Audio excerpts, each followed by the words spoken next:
Olá, queridos irmãos, a paz do Senhor Jesus, seja muito bem-vindo ao nosso canal. Eu sou o professor Gerson Willi e hoje nós vamos falar da lição de número 10. Se você ainda não é inscrito no canal, não deixe de se inscrever e estar acompanhando as nossas lições comentadas toda semana. Hoje o título é O Senhor Jesus Cura, né? O Senhor Jesus cura hoje. A gente vai ler aqui o nosso textuário no Salmo 103, o versículo 3, que diz assim: É Ele quem perdoa todas as tuas iniquidades e sara todas as tuas enfermidades. A verdade prática diz que a cura de enfermidades é um dos benefícios da obra redentora da cruz do Calvário. E a nossa leitura bíblica em classe se inicia primeiro em Isaías 53, capítulo 53, versículo 4 ao 6, que diz assim: Verdadeiramente Ele tomou sobre si as nossas enfermidades e as nossas dores levou sobre si. E nós o reputamos por aflito, ferido de Deus e oprimido. Mas ele foi ferido pelas nossas transgressões e moído pelas nossas iniquidades. O castigo que nos traz a paz estava sobre ele, e pelas suas pisaduras nós fomos sarados.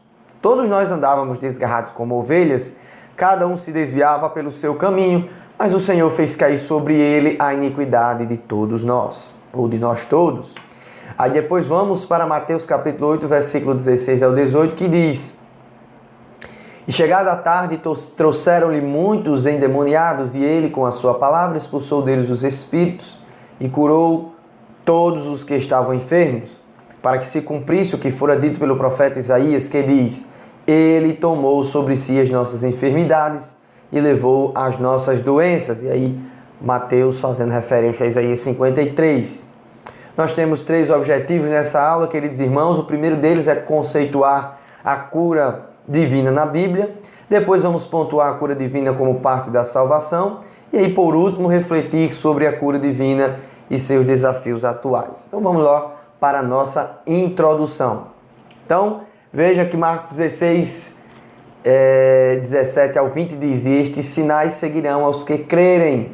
Lucas 10, 19, 2 diz: Eis que vos dou poder para pisar serpentes e escorpiões e toda a força do inimigo, e nada vos fará dano algum.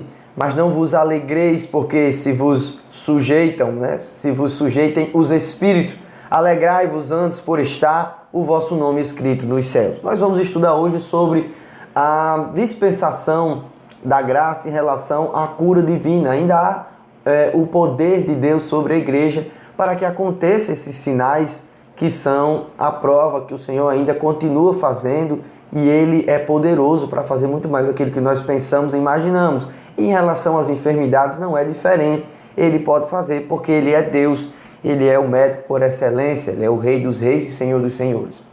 Então nós observamos aqui que depois que Jesus Ele é assunto aos céus, a igreja continua ainda recebendo virtudes de Deus e continuará até a sua vinda, né?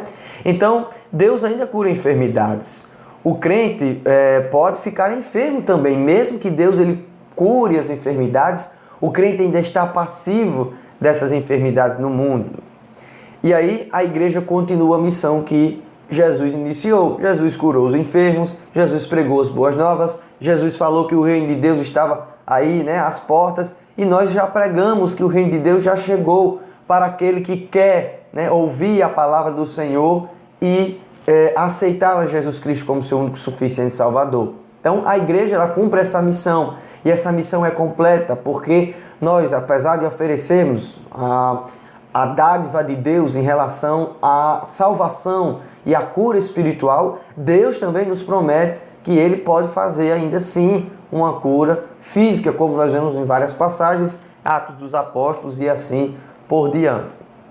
Então, nosso primeiro ponto aqui, a cura divina na Bíblia, a saúde pública do Antigo Testamento. Como eram essas questões, né, do Antigo Testamento? Então, vamos lá.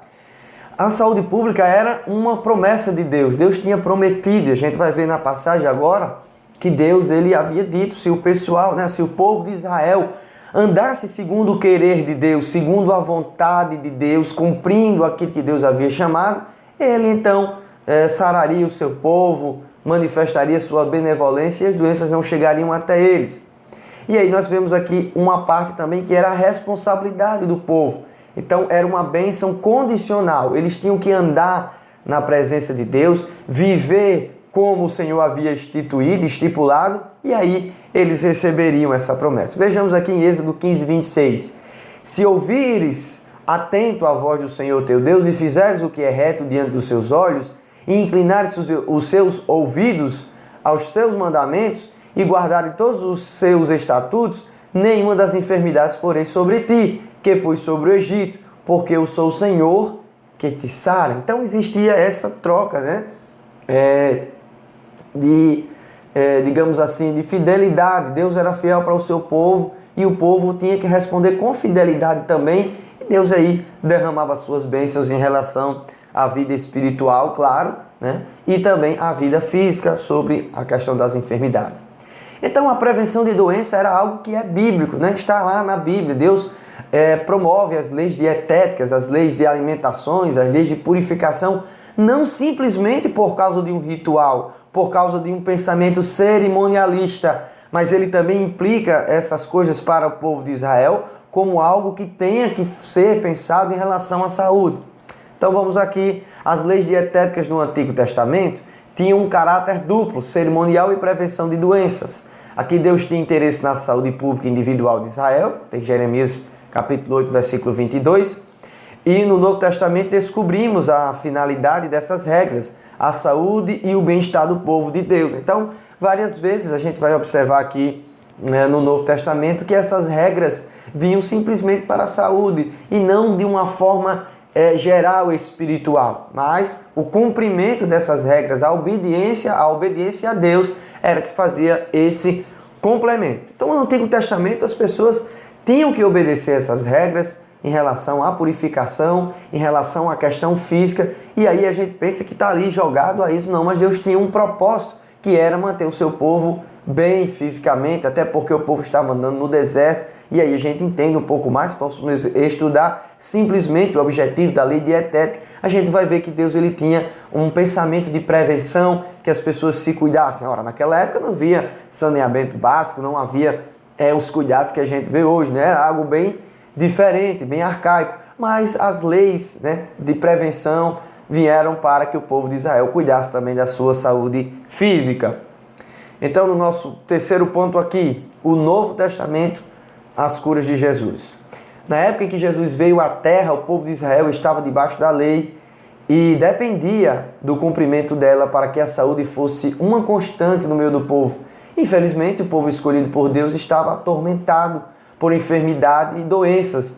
Jesus usou de compaixão e operou sinais e maravilhas, chamando a atenção do povo. Então, quando Jesus veio, o povo, claro, muitos desgarrados, como ele mesmo falou, o povo estava distante dele, estava ali impregnado de doenças, né? Não só a doença da alma, mas a doença física, pessoas com possessões demoníacas, pessoas com doenças espirituais, afetando sim o corpo, e ele veio para dar liberdade, para dar saúde, como havia prometido no Antigo Testamento. No Antigo Testamento. E interessante dessas coisas, irmãos, é que às vezes a gente não pensa, né, no sentido físico, a gente pensa num Deus que é e que requer um sentimento espiritual para as nossas vidas, de purificação. Mas a gente esquece também que Deus ele tem o desejo de manter-nos em saúde, né? Não significa, a gente vai ver aqui na frente, que ele não possa permitir a doença ou mesmo até nós morrermos, né? E irmos para a glória por causa de uma doença. E aí está tudo nos planos dele, porque o nosso fim não é aqui na terra. Mas é claro que Deus ele não tem prazer no sofrimento do justo. O sofrimento do justo vem para purificá-lo, moldar ainda mais o seu caráter. Então a missão de Jesus era curar as almas das pessoas, mas em vários relatos bíblicos, Jesus moveu-se de íntima compaixão pelos necessitados, aqui como Lucas 7:11, e aí a palavra íntima compaixão não significa apenas dizer que teve só essa passagem, mas quando ele vai até a pessoa, ele vai até o cego de Jericó, ele sai virtude, né, das vestes dele em relação à mulher do fluxo de sangue, Deus estava movendo-se de íntima compaixão, estava estendendo a mão, estava abençoando pessoas que precisavam, né, de ser curadas. E aí até de forma voluntária, muitas vezes, sem as pessoas pedirem, como é o caso do paralítico do tanque de Betesda. Ele é o Deus que sara o coração e também sara o físico. Então, Deus se compadece do espiritual, como do físico, que eu acabei de falar, e o querer e o efetuar é dele. Uma coisa importante aqui, irmãos, Deus ele pode operar as curas, né? Ele pode operar os milagres, mas eu quero aqui deixar claro que isso não depende da gente, isso não depende de nós marcarmos. É comum a gente ver algumas igrejas, né? Campanhas de milagre, semana da cura. Meu irmão, nós não podemos marcar aquilo que Deus deve fazer. Nós podemos sim orar e pedir a Deus, podemos sim entrar numa campanha de oração pedindo a Deus uma libertação, uma cura, e aí na oração pedindo ao Senhor que Ele cumpra o desejo dele, do coração dele e não do nosso. Toda a nossa oração, irmãos, tem que partir de um pressuposto de servidão a Deus, de serventia ao sumo pastor, aquele que nos guia conforme o seu querer, que é bom, perfeito e agradável. Então, nós como os filhos, nós podemos pedir a Deus, nós podemos pedir a cura. E aí é um problema que as pessoas ficam no extremo, né? A gente não pode viver uma vida pensando apenas em cura. Essas questões são secundárias, sim, mas a Bíblia diz que nós somos filhos, podemos pedir ao nosso Pai. E aí a gente escuta, irmãos, um sim ou um não, porque Deus ele sabe o que é melhor para a gente. Há pessoas que oram a Deus uma semana, por exemplo, para algo acontecer e Deus realiza, e tem pessoas que passam anos e Deus não faz. Por quê, irmãos? Às vezes não é só a falta de fé, é um momento de Deus. O pai, muitas vezes, quando sai para um supermercado, o filho fica ali gritando, pedindo aquela coisa, vai chegar um momento, mas o pai sabe que não é aquele momento de abençoar o filho. Então, algo que nós devemos colocar aqui como ênfase: nós não devemos exigir nada de Deus, nós não devemos marcar momentos para curas, marcar momentos para milagres. Deus ele faz como quer, na hora que quer. A gente aprendeu agora sobre os cultos espirituais, os cultos que nós pentecostais clássicos realizamos, né? E aí a gente vê que nesse culto pode ter operações de maravilhas, nesse culto pode ter batismo com o Espírito Santo, nesse culto pode ter o derramar de Deus de uma forma sobrenatural em relação à distribuição dos dons. Mas, claro, tudo ordem de essência e tudo segundo o querer de Deus, segundo o efetuar de Deus. O homem não pode dizer quando Deus vai fazer isso. O homem não pode dizer quando Deus ele vai realizar isso. Então vamos lá. Então chegamos aqui no nosso segundo tópico, a cura divina como parte da salvação. Então Deus ele proveu, né, o seu Filho para salvar o mais vil pecador, mas também ele, junto desse, digamos assim, irmãos, se eu posso chamar isso, né, desse pacote de bênção para as nossas vidas, também nos abençoa com curas, né, com libertação. É isso que Deus ele promove em nossas vidas. É claro, como eu já falei, que a questão da cura física não é uma prioridade divina. Se há uma cura, se há uma manifestação de Deus no meio de um culto, ou seja lá onde for, tudo isso aponta para Jesus e aponta para o Calvário. É por isso que o apóstolo João, quando ele vai escrever o Evangelho, ele usa a palavra sinais, porque os sinais apontam para alguma coisa, né? Então os sinais, a cura, o milagre que acontece, vai apontar para Jesus e vai apontar para o seu sacrifício. Então o termo o termo salvação, se aplica a diversas ações de Deus no Antigo Testamento em favor do povo de Deus, como livramento da escravidão, da fome, da espada e das doenças. Na Nova Aliança, a salvação é proposta para todo aquele que crê no Filho de Deus, Jesus Cristo, e que se arrependa dos seus pecados. Então a salvação vem nesse aspecto geral. Nós podemos confiar em Deus, que Ele é o melhor para as nossas vidas, né?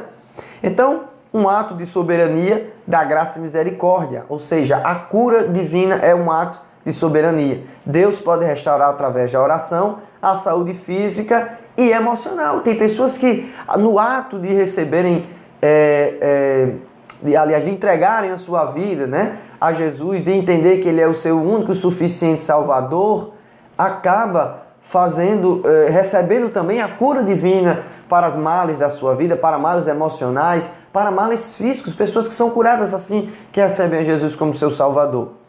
Então a gente vê aqui, é legítimo procurarmos os médicos da terra. Então há um problema aí que muitas pessoas deixam para procurar um médico depois, mas tem momentos que nós precisamos procurar Jesus primeiro, a oração, né? Tem pessoas que o último recurso é a oração, tem que ser a nossa primeira atitude. Isso não significa que você está tomando uma atitude física e não deixe de tomar uma atitude espiritual, porque nós podemos orar em pensamento em todo o tempo, pedindo para que Deus haja, porque a vontade dele é boa, como eu já falei aqui. Então, é legítimo, Lucas era médico, mas temos disponíveis recursos divinos ao nosso favor. Quando o Eutico cai da janela, ali no livro de Atos dos Apóstolos, Lucas ele vai examinar e entende, né, percebe-se ali as pessoas que o rapaz tinha morrido, mas o apóstolo Paulo chega ali dizendo, não, calma que a alma do menino não saiu do corpo dele, ele faz uma oração e ele se levanta. O médico, quando ele não pode fazer, Deus ele tem a palavra final, né? Então, Deus ele é quem diz as regras finais. Isso não implica, irmãos, que nós deixamos de procurar os médicos. Deus deixou.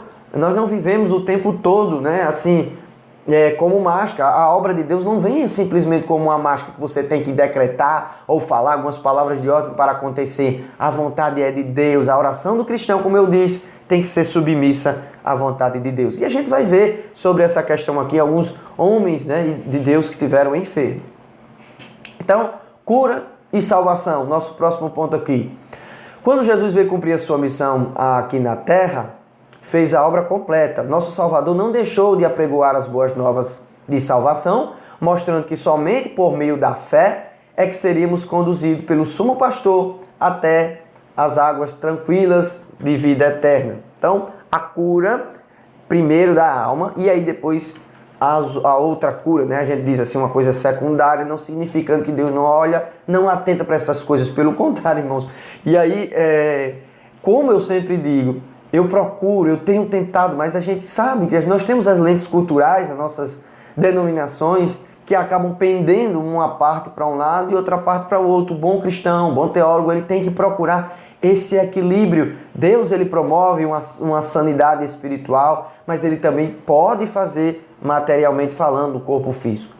Então a cura espiritual é a principal obra realizada pelo Eterno Redentor, mas Deus não tinha intenção apenas restaurar as coisas espirituais. Ele também operou na saúde física e emocional do povo. Isso ainda está disponível para a igreja. Desde o Antigo Testamento, a cura e a salvação andam juntas. E aqui, o que nós lemos, né? Bendize a minha alma ao Senhor, tudo quanto há em mim, bendiga o seu santo nome. É Ele que tem esta benignidade e que te sara, né? E perdoa. Enfim, aí no Salmo 103, como nós lemos na nossa introdução, no nosso texto bíblico, a gente vê que Deus é quem sara as enfermidades e perdoa as iniquidades. E aí é isso que Deus ele vem fazer para as nossas vidas. Então vamos lá. A cura divina ainda como parte da salvação. No Antigo Testamento, Isaías 53 é identificado como uma provisão de Deus em Cristo para a cura física e espiritual. Vejamos aqui. Verdadeiramente Ele tomou sobre si as nossas enfermidades e as nossas dores levou sobre si, e nós o reputamos por aflito e ferido de Deus e oprimido. Então vamos lá. Mateus interpreta, como a gente viu, né, no nosso texto áureo, nossa verdade prática, como o ministério de cura de Jesus. Então quando Jesus realiza um milagre, ali em Mateus 8,17, ele diz, para que se cumprisse o que fora dito pelo profeta Isaías, que diz, ele tomou sobre si as nossas enfermidades e levou as nossas doenças. Era o ministério também de Jesus em curar as pessoas. Teve momentos que você vai ver ali nos evangelhos, onde diz assim, e o Senhor curou a todos. E o Senhor curou as pessoas que estavam naquele local. Ele não fazia distinção. Mas quando ele chega em outros locais, diz assim, ele não pôde fazer ali mais sinais, porque o povo não estava crendo, né? Não tinha fé. Então veja aqui Isaías 53, 5. Né? Mas ele foi ferido por causa das nossas transgressões e moído por causa das nossas iniquidades.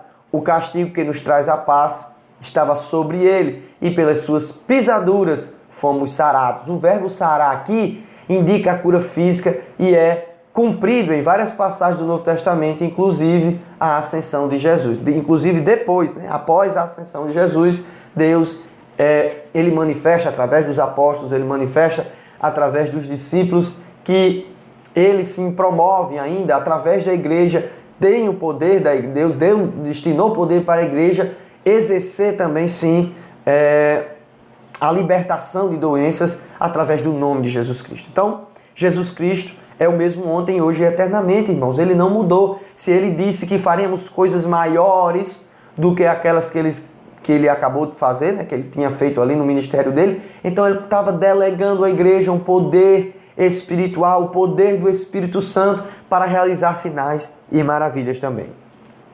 Então chegamos no nosso último ponto, que é a cura divina e os desafios atuais. E aí a primeira a gente vê as doenças e logo após veremos as enfermidades entre os crentes.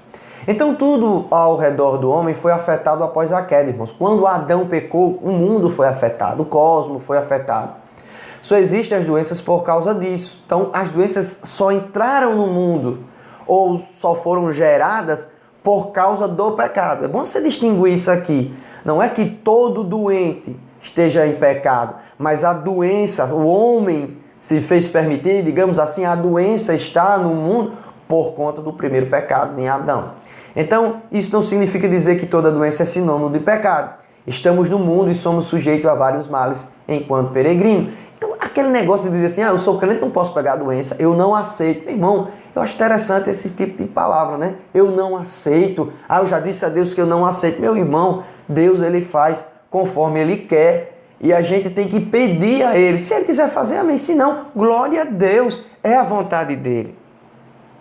Então nós vemos aqui os dois aspectos, né? Enfermidades comuns aos seres humanos e enfermidades causadas pelo pecado. Em João capítulo 9 a gente vai ver uma pessoa que estava ali aprisionada. Aliás, aqui uma pessoa que estava enferma, comumente em relação aos seres humanos. As pessoas perguntam assim para Jesus, os discípulos, Senhor, quem pecou? Esse, o pai dele, para que ele tivesse assim? Ele disse, nem o pai dele e nem ele pecou. Mas essa doença veio para que a glória de Deus fosse manifesta. Mas já em João capítulo 5, versículo 14, a gente vai ver a cura de uma pessoa que estava aprisionada, né? Enfermidades causadas pelo pecado. Jesus diz, vai e não peques mais, para que coisa pior não lhe suceda. E aí o crente ele tem que ter essa sabedoria para saber o que está acontecendo, né? Para identificar isso. Nem toda doença é causa de pecado, mas existem doenças que vêm por conta do pecado. Então vamos aqui, as enfermidades entre os crentes. Os crentes podem padecer de doenças físicas. Homens de Deus na Bíblia sofriam de doenças. Mas irmãos, mas não temos o poder de Deus, né? Pedro não mandava ali o lenço para as pessoas curarem. Queridos, tudo é para a glória de Deus e para a salvação das pessoas. Não era algo que ele dizia, leve aqui, é bom a máscara. Não, tudo era para que a igreja fosse agregada, para que o nome de Cristo fosse glorificado e então tivesse mais adeptos à fé. Então vejamos, o filho na fé do apóstolo Paulo sofria de problemas no estômago. Em 1 Timóteo 5,23, né, o apóstolo Paulo vai falar a respeito disso. Olha, diga você que não beba só vinho, misture aí com água por causa dos seus problemas estomacais. E o apóstolo Paulo, irmão, não poderia ter mandado uma mensagem pela carta e dito assim, olha, assim que você lê essa carta, eu declaro que você vai ser curado. Porque não era assim, né? Deus ele não tinha mandado ele fazer isso. Então ele deu uma receita aí humana para essas coisas. E isso é um problema que muitas pessoas não vão procurar o médico, ficam esperando a cura. Mas Deus deixou ali. O médico também pode ser uma providência divina para a sua vida. A oportunidade de você fazer um tratamento pode sim, irmão, ser. Só que a gente quer dizer como Deus deve trabalhar. E aí é errado.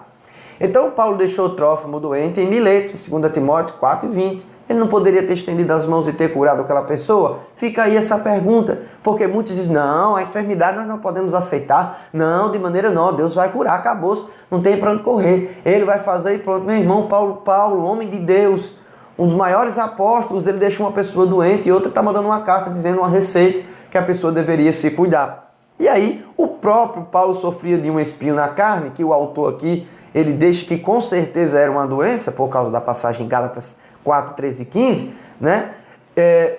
Talvez fosse uma enfermidade. Alguns dizem aí, isso é uma especulação teológica, irmãos. Eu não vou dizer que foi isso aqui, né? Mas alguns dizem que ele sofreu uma doença e isso lhe dava dor de cabeça muito forte. Eu já ouvi falar sobre essas questões. Mas, enfim, ele sofria de coisas que poderiam ser solucionadas e Deus disse assim, Paulo, a minha graça te basta. Quando você estiver fraco aí é que você vai estar forte. Eu estou deixando essa doença, o próprio apóstolo Paulo diz, para você, esse problema para você, para que você não se glorie com as revelações inefáveis que você recebeu. Então que vejamos isso, queridos. O crente pode padecer por sofrimento, o crente pode padecer por doença, o crente pode ser curado também. Deus ainda tem o poder de curar as pessoas, só que tudo que ele faz é para a glória de Deus e não é para a glória de homem. Aí existe ministério que fala só de cura. Meu irmão, um ministério ele não pode ser uma balança só para a cura, porque o ponto central é a salvação. A cura, se assim a gente pode dizer, é um acessório que agrega mais naquilo que Deus ele reservou para as nossas vidas. Então vamos lá ao nosso último ponto. Não confundir doença com possessão maligna.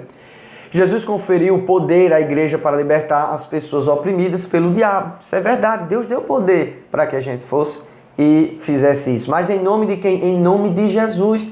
Não em nome de outra pessoa. Irmãos, observe isso. Quantas pessoas estão dizendo aí que são milagreiros? Quantas pessoas estão dizendo aí em meu nome? Eu já vi pessoas fazendo oração dizendo em meu nome, seja repreendido, diabo.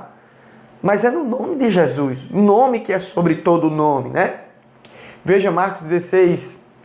17, 18, diz: e estes sinais seguirão os que crerem, em meu nome expulsarão os demônios, falarão novas línguas, pegarão nas serpentes, e se beberem alguma coisa mortífera, não lhes fará dano algum, e porão as mãos sobre os enfermos e os curarão. É a autoridade que dá para a igreja. Nós não deixamos de acreditar que Deus ainda a cura. Você tem um testemunho? Se você quiser colocar aí nos comentários, fale como Deus ele operou essa cura na sua vida para a glória de Deus, porque o Senhor ele continua fazendo, mas é claro, no momento dele, na vontade dele e segundo o coração dele desejar. E aí nós, quando obedecemos à palavra de Deus, entramos em comunhão com o Senhor e estamos aptos para receber as bênçãos de Deus conforme o seu querer. Então veja Mateus 10, 8, né? Curai enfermos, limpai os leprosos, ressuscitai os mortos, expulsai os demônios, de graça dai, de graça recebeste, de graça dai. Então, Deus ele outorgou essa missão para a igreja de libertar as pessoas em nome de quem? Em nome de Jesus. Pelo nome dele, não é em nome da igreja. Ah, eu vim aqui nessa igreja, está aqui a placa de denominação, só aqui Deus ele manifesta a cura. Tem pessoas que vão contar o testemunho que exacerbam o nome da igreja do que o nome de Jesus, irmão, o nome do pastor que chamou. Toda a vida que alguém que fez alguma coisa, que hoje em dia quer colocar o nome dele, eu sou homem de Deus, eu não sou. Mas a gente vai ver, irmãos, quando os apóstolos ali receberam do povo grego, se eu não me falha aqui a memória, né, porque eu estou pegando esse exemplo agora, recebem ali do povo, né, aquela aclamação por terem curado uma pessoa, e o povo quer dizer um que é Júpiter e o outro é Mercúrio, alguma coisa assim, e eles dizem: vocês acham que eu fiz alguma coisa? Vocês acham que nós fizemos alguma coisa? Isso aconteceu no nome de Jesus Cristo, a quem tem todo o poder. Então a glória não é para homem algum, pessoas aí querendo dizer que são alguma coisa. E aí a gente vai ver que muitos realmente não são milagres de Deus, né? O milagre ele vem para apontar para Jesus, que o homem desapareça, que Deus ele cresça, que o homem suma, o milagre aconteça, que esqueça o nome das pessoas e lembre-se do nome de Deus. É claro, meus irmãos, veja que eu estou fazendo uma crítica a esse movimento secularizado, né? Carismático que a gente vê hoje por aí, esse neopentecostalismo, aonde prega esse tipo de coisa em detrimento à salvação, em detrimento a uma vida santa e pura diante de Deus. Então, para finalizar aqui, duas coisas básicas a serem observadas. Primeiro, a enfermidade é uma opressão maligna ou uma questão médica, para não expulsar demônio aonde não há demônio. O autor disse isso aqui é muito importante hoje. Há pessoas aí, né, expulsando demônios, sai enfermidade, demônio, e às vezes, irmão, não é um demônio. Se aquilo ali não for um demônio, você apenas vai expulsar demônio, não tem demônio. E é preciso o cristão, ele tem maturidade para essas coisas. A gente vê cada coisa, irmãos. Se você colocar na internet, né, está aqui na internet, vídeos de coisas que não têm sentido bíblico, de pessoas que ainda não estão capacitadas na sua maturidade, a sua vida ainda não chegou um ponto de maturidade para que elas entendam que nem tudo é algo do espírito maligno, mas tem coisas que acontecem ao ímpio, acontece ao justo, né? Uma dor de dente está acontecendo, é porque ontem eu fui evangelizar e está aqui essa dor de dente, é o diabo que está segurando aqui o meu dente. A gente escuta muito sobre isso, mas nem tudo é o diabo. Tem coisas que acontecem porque nós estamos debaixo das leis físicas ainda, nós estamos ainda vivendo a pressão desse mundo caído, né? Que foi afetado pelo pecado de Adão. Então veja o ponto B aqui, devemos entender que Jesus é Senhor e não servo. Ele cura quando quer e aonde quer. Mateus 6,10, foi como eu falei. né? Agora há pouco. Eu passei aqui os slides. Então, como eu falei agora há pouco, Deus, Ele é Senhor. Nós não podemos dizer a Deus o que Ele tem que fazer, como Ele tem que operar, como Ele tem que agir. Ele é quem trabalha por nós. E a igreja está na dispensação da graça de Deus. Então, irmãos, acho que na conclusão, em suma, fica nessa perspectiva, né? Nós somos dependentes de Deus, Ele ainda cura, mas a cura não significa que é uma obrigação de Deus. Nós estamos dependentes de Deus. Mas quando o crente ora, através da Bíblia nos diz, se tem alguém enfermo, vá lá, os presbíteros colocarão a mão em cima e com óleo vai ungir, e a oração, né, da fé salvará um enfermo, curará um enfermo. Sim, Deus, Ele pode fazer isso. Então há um equilíbrio. Procure ser equilibrado espiritualmente, procure ler a palavra de Deus e observar. Muitas pessoas ainda padecem porque não entenderam, e fica aquela angústia, Deus não quer me curar porque Ele não gosta de mim, que Ele curou outra pessoa. Meu irmão, aprenda a andar na dispensação da graça de Deus, porque Ele sabe o melhor para as nossas vidas. Chegamos ao final da nossa aula, eu fico muito feliz porque você chegou até aqui, a esse final. Os nossos vídeos, irmãos, estão deixando de ser, como é que eu posso dizer, encaminhados ou publicados para outras pessoas. O YouTube tem baixado muito, às vezes a gente tem quase 500 visualizações e outros vídeos a gente chega a 140. Então, se você puder me ajudar compartilhando, compartilhe para uma pessoa, para um professor de escola dominical, para um amigo seu de fora. Muitos irmãos, né, pedem nossas lições, são fora do estado, né, até fora do país, mas o YouTube ele fica travando aqui para indicar as nossas publicações. Então, queridos irmãos, chegamos até o nosso final. Se Deus quiser, na próxima semana estaremos aqui mais com uma lição comentada da Escola Bíblica Dominical. Deus abençoe vocês e até a próxima aula. Amém.